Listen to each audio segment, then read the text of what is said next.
Luchando por la justicia. Tu asesor legal en radio. Soluciones legales para el día a día. De los especialistas a tus oídos. Luchando por la justicia. Luchando por la justicia. Hola, ¿qué tal amigas y amigos de Luchando por la Justicia? Esperando que se encuentren muy bien y que tengan un viernes espectacular. Como cada viernes nos escuchamos a través de Ciudadana 660, todas las voces, asimismo en diversas plataformas del Imer Radio. El día de hoy vamos a estar platicando con una persona que nos va a platicar de un tema bien interesante, que es con relación al acceso a la justicia de los pueblos y comunidades indígenas. Y pues bueno, todos tenemos conocimiento que no solamente en la Constitución Federal se reconoce a los pueblos y comunidades indígenas como sujetos de derecho. También se ha contemplado recientemente algunos términos como a los pueblos y comunidades de personas afromexicanas que también tienen derecho y tienen que tener condiciones de acceso no solamente a sus derechos, sino también a política pública que diseña el Estado mexicano en coordinación con estos grupos históricamente desaventajados para garantizar el respeto a sus derechos fundamentales. Y es por ello que las instituciones del país deben de trabajar de manera horizontal con las instituciones políticas, jurídicas, económicas, sociales y culturales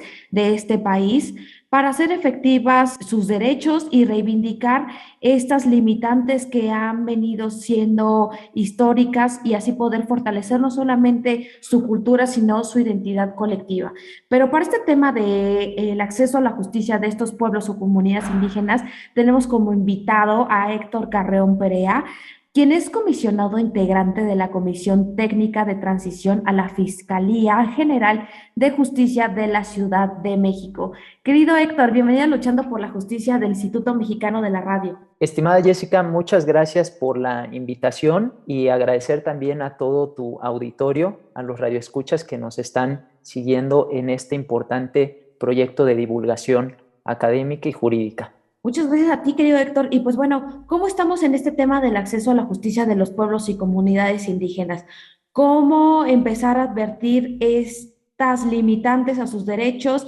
¿Tienen igualdad de condiciones que las personas como nosotros que no integramos alguna comunidad o pueblo indígena? Claro, Jessica, tú lo mencionabas en un primer momento, que existe una brecha en el ámbito del acceso a la justicia muy importante cuando nos referimos a las personas, pueblos y comunidades indígenas. Y por qué no decirlo también, como lo señalaste, también a las personas integrantes de una comunidad afromexicana. En el caso de los pueblos y comunidades indígenas existe, como bien lo mencionábamos, una brecha histórica de desigualdad que se plantea no únicamente en el ámbito antropológico, sino también en el ámbito jurídico. Lo vemos particularmente en la manera tardía en que se fueron planteando, por ejemplo, algunas reformas constitucionales en las que se planteaba, por ejemplo, la autodeterminación de los pueblos y comunidades indígenas para poder ejercer sus propios sistemas normativos indígenas y, por supuesto, también acceder de manera plena a la jurisdicción del Estado.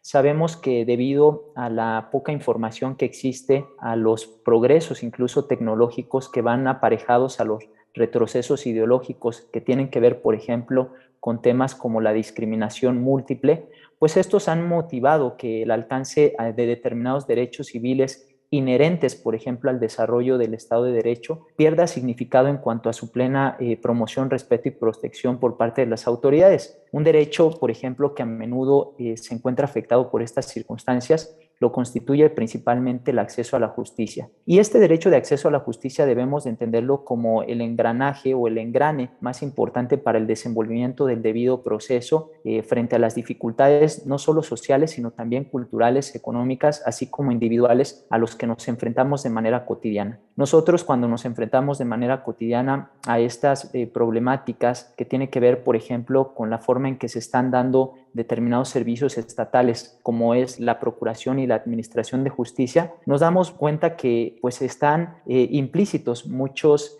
planteamientos o marañas legales atinente a los procedimientos legales. Entonces, desde esa perspectiva, nosotros desde una perspectiva, digamos, dominante, nos enfrentamos a esas complicaciones. Pero cuando ejemplificamos esa problemática, cuando hablamos de una persona víctima que acude a una agencia, por ejemplo, del Ministerio Público, con la intención de presentar una denuncia, pues sabemos que nos enfrentamos a una indigencia jurídica a la que nos podemos ver expuestos por el desconocimiento de determinadas leyes y el temor incluso a ser discriminados por diversos factores. Por ejemplo, la ENVIPE 2019 plantea que una de las principales problemáticas que se dan en el ámbito de la procuración y de la administración de justicia tiene que ver con la forma en que las personas somos atendidas por las instituciones de procuración y de administración de justicia. Muchas veces la desorientación, trámites laberínticos o, por ejemplo, algunas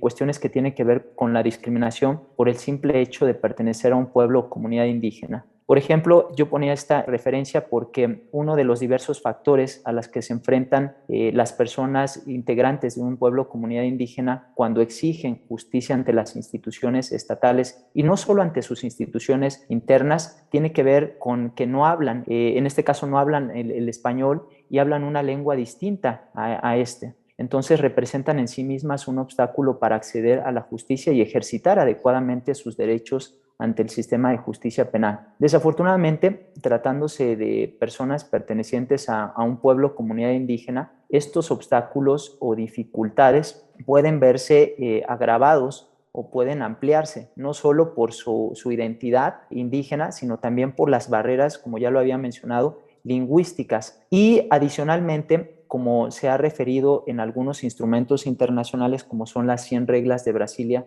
sobre acceso a la justicia, existen también algunas otras condiciones de vulnerabilidad múltiple que se van adicionando precisamente a su propia identidad indígena. Tal es el caso, por ejemplo, de la discapacidad, el sexo, la orientación sexual, la identidad de género, o bien las propias causas de exclusión social que han adolecido históricamente las personas integrantes de un pueblo o comunidad indígena. Justamente quería preguntarte esto, ¿cómo es que además de estas brechas que nos hablas, como justamente por ser un pueblo históricamente discriminado y que atraviesan diversos obstáculos, es que también existen como subclasificaciones de discriminación, por lo que no estoy entendiendo? Es decir, que pueden ser personas indígenas con discapacidad, pueden ser personas indígenas con alguna otra condición que podría deteriorar o aminorar el acceso a los derechos. Pero en este contexto, ¿en el país sí existen mecanismos para proteger a este sector de la población? Sí, bien, qué bueno que lo mencionas y lo preguntas, Jessica, porque efectivamente, cuando hablamos de una persona perteneciente a un pueblo, comunidad indígena o barrio indígena, como se menciona particularmente en la Ciudad de México, sabemos que esto por sí mismo implica o constituye una condición de vulnerabilidad frente al acceso a la justicia de las instituciones de procuración y de administración de justicia propiamente dicho. Sabemos que independientemente de esta condición que requiere una atención prioritaria, existen múltiples condiciones de discriminación que se pueden ir adicionando. Por ejemplo, una mujer indígena que es privada de la libertad, como lo ha mencionado particularmente la entonces relatora de Naciones Unidas sobre los derechos de los pueblos indígenas, pueden implicar no solo su discriminación por su identidad, sino también por su sexo y, por qué no decirlo, en ella pueden concurrir algunas condiciones como puede ser la discapacidad,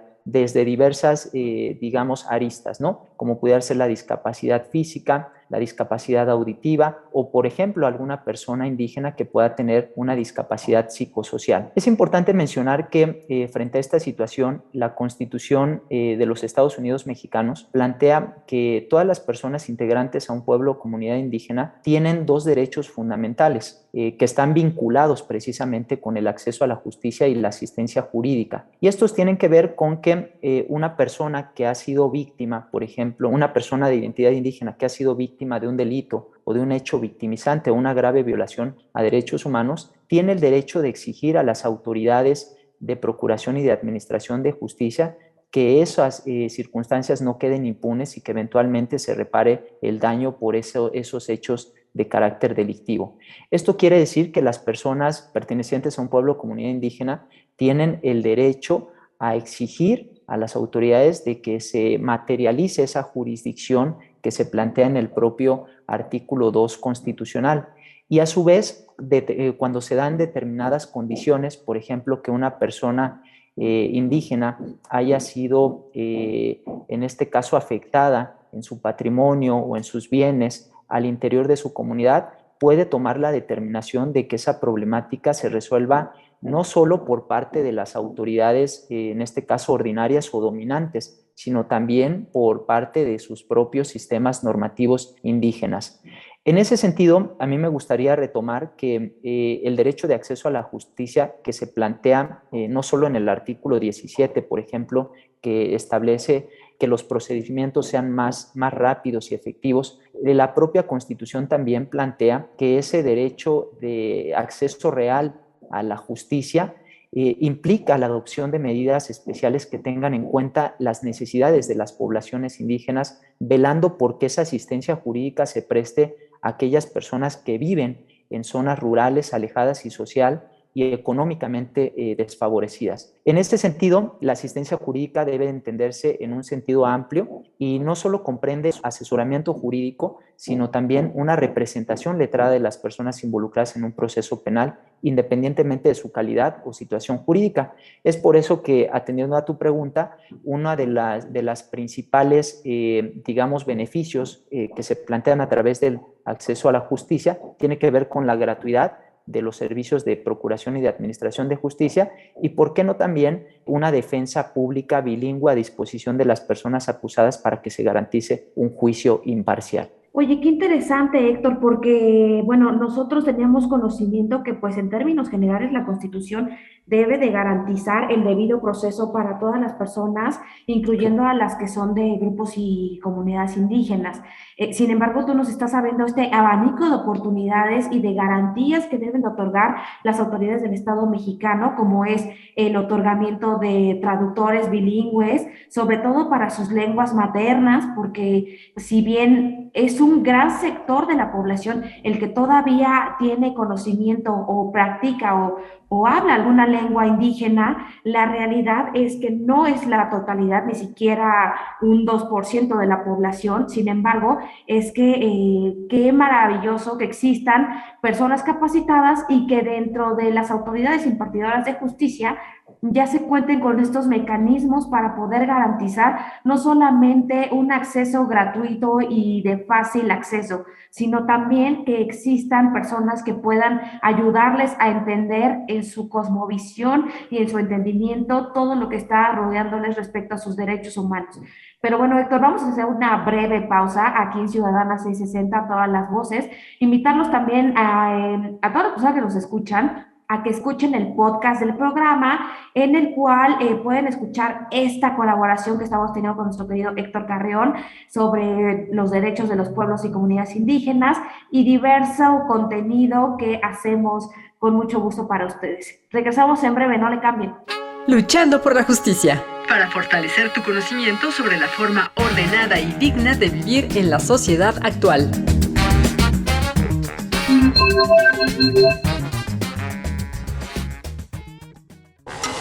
Luchando por la justicia.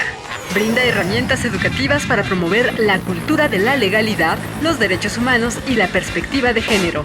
Luchando por la justicia.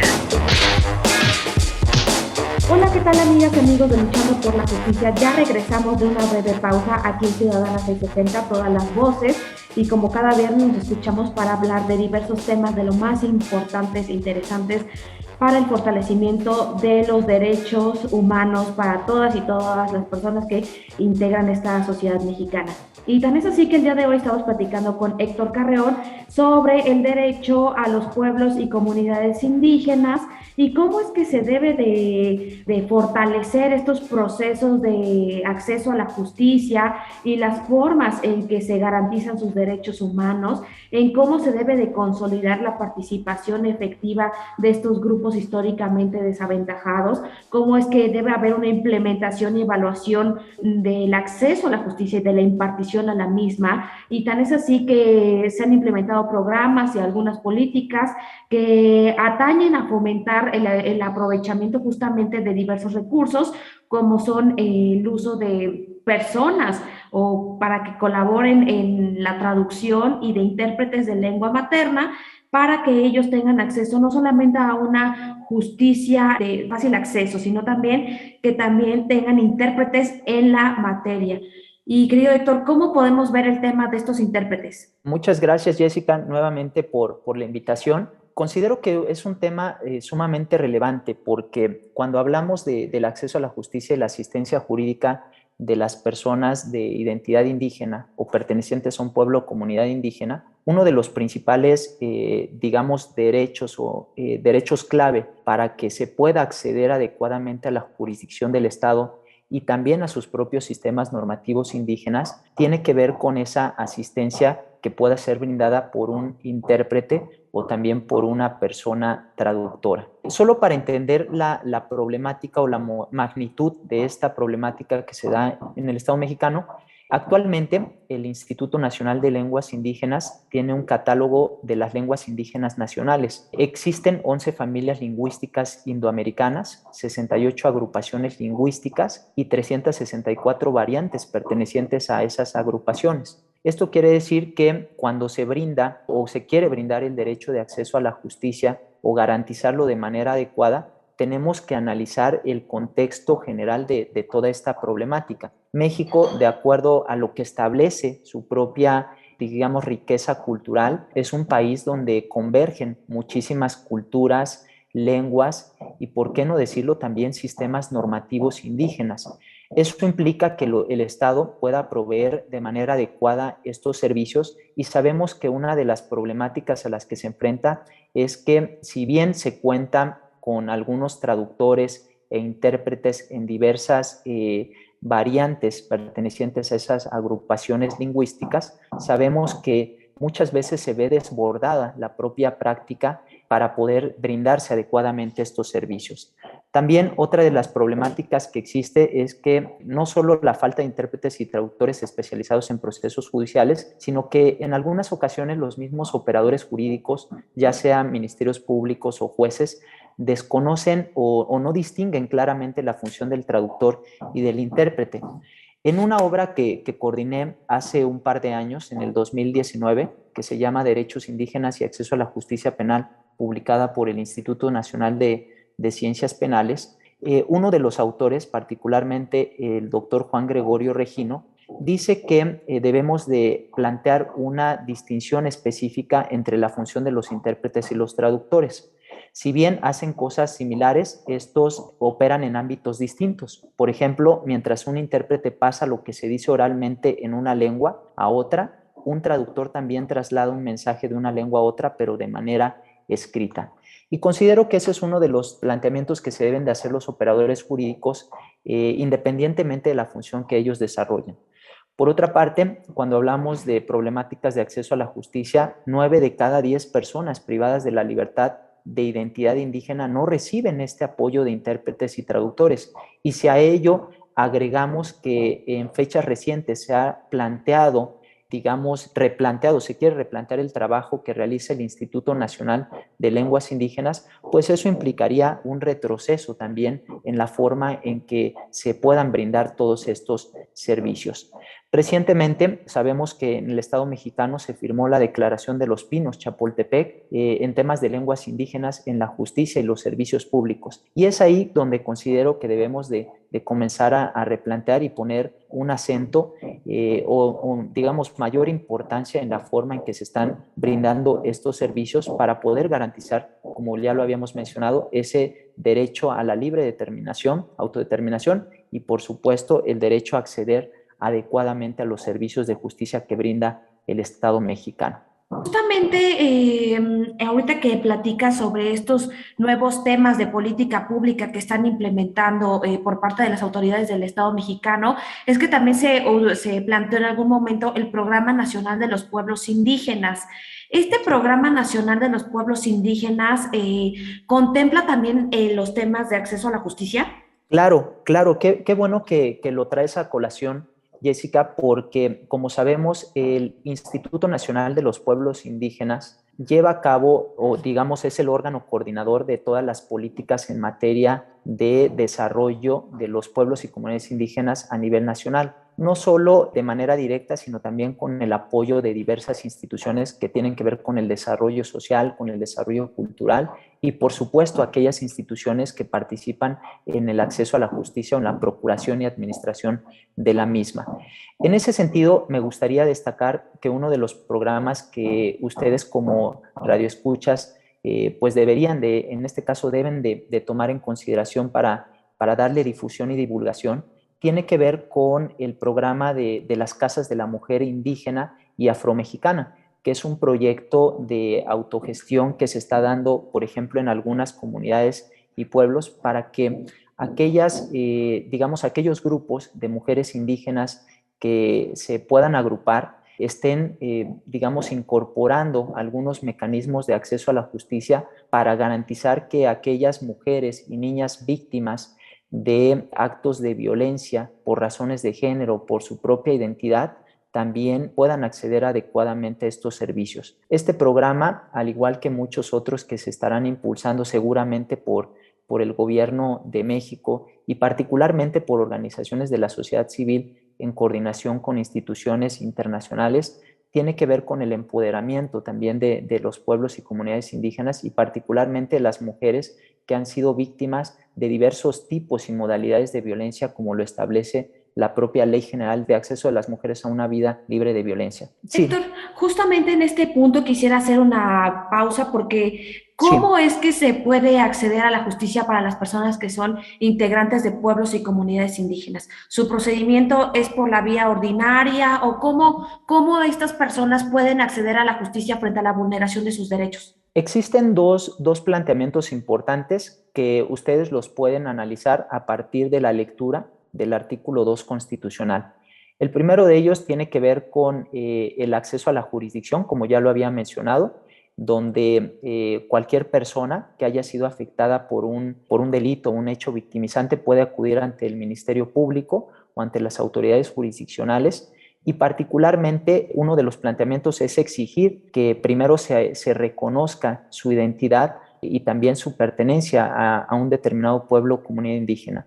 Por otra parte, que se garantice su derecho a una defensa adecuada en la medida de las posibilidades, que también tengan el conocimiento de su lengua y de su propia cultura, y si no la tienen, que se garantice la intervención de algún traductor o de algún intérprete. Existen muchas instancias que pueden participar en estos procesos, no solo el Instituto Nacional de los Pueblos Indígenas, también el Instituto Nacional de Lenguas Indígenas, y actualmente algunas fiscalías o procuradurías cuentan con unidades sustantivas que brindan servicios adecuados a estas problemáticas y también a las personas que han sido víctimas o incluso personas sujetas a una investigación.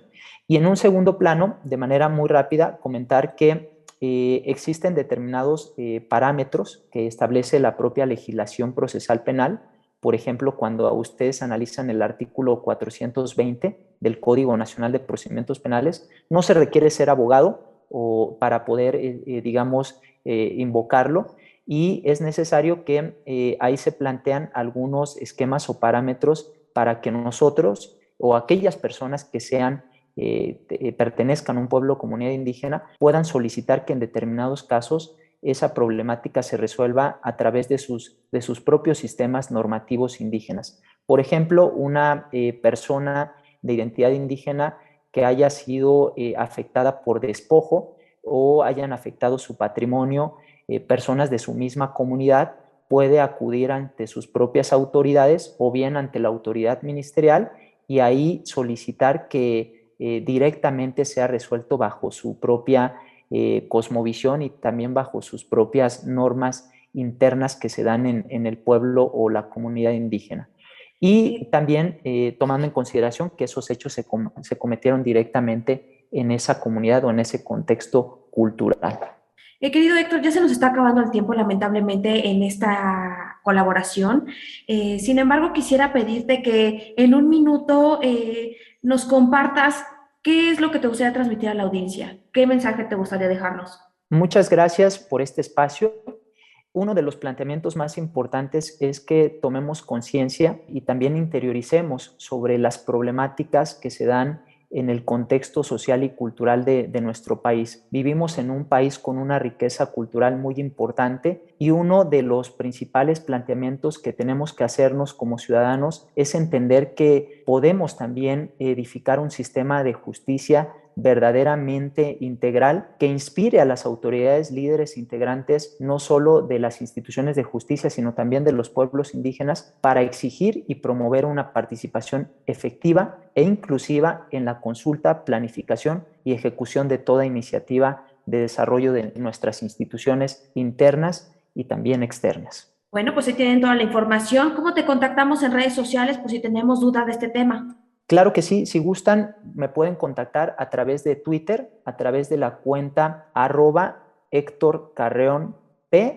y de igual manera a través de esas redes sociales pueden acceder a los contenidos que pues voy a estar compartiendo directamente con Jessica. Si me lo permites, Jessica, en breve te envío también algunas lecturas que seguramente serán de interés de todas tus, en este caso, radioescuchas. Claro que sí, querido Héctor, tú nos mandas esta información que seguramente va a ser muy interesante para toda la audiencia y todas las personas que nos están escuchando y sobre todo que seguramente va a ser información de gran calidad para el entendimiento de estos temas a mayor profundidad.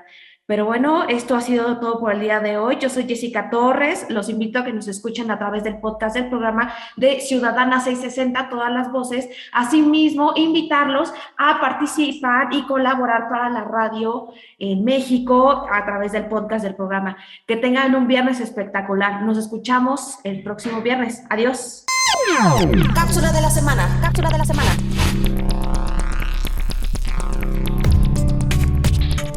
En México, parte de las responsabilidades del Estado mexicano son realizar la traducción a diversas lenguas indígenas de los derechos de los pueblos y difundirlos a través de campañas nacionales en medios de comunicación, por lo cual se deben suscribir convenios de colaboración con instancias oficiales en materia agraria, electoral, procuración e impartición de justicia, estatales y federales, para la reflexión y construcción de propuestas de acciones afirmativas y medidas de coordinación con los derechos y los sistemas normativos indígenas. Pues la defensa de los valores culturales de los pueblos y comunidades indígenas requieren de sistemas de justicia que les permiten resolver conflictos basados en principios, procedimientos y penas distintas al sistema de justicia nacional ordinario. Luchando por la justicia, promueve el pensamiento de respeto a los derechos humanos y que las diferencias individuales no sean argumento para justificar la desigualdad, el maltrato o la discriminación. Luchando por la justicia. Luchando por la justicia.